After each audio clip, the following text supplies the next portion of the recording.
Because I thought about it and like it wouldn't be too hard for me, like especially if it was just like me documenting my like the emotional side to investing too, like the thoughts behind it that's not on YouTube, not on Reels, like the like the struggles, you know? I think so. For me, I try and talk about struggles more than anything, and then I talk about my thought processes. Right. Right, and then that way, all of the investors who want to invest with me know, like, and trust me because they hear intimately what I'm thinking and like what I actually think, like what I'm doing to process skills, grow more.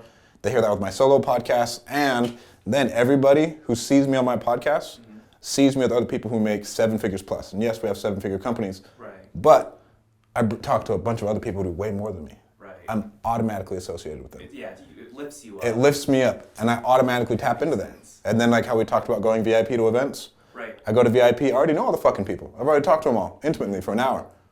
Stroking their ego, asking them like, hey. Right, dude, that's awesome. Right, that's awesome, and I'm really excited. Right. But then they automatically know me, they respect me, they know like I actually do business.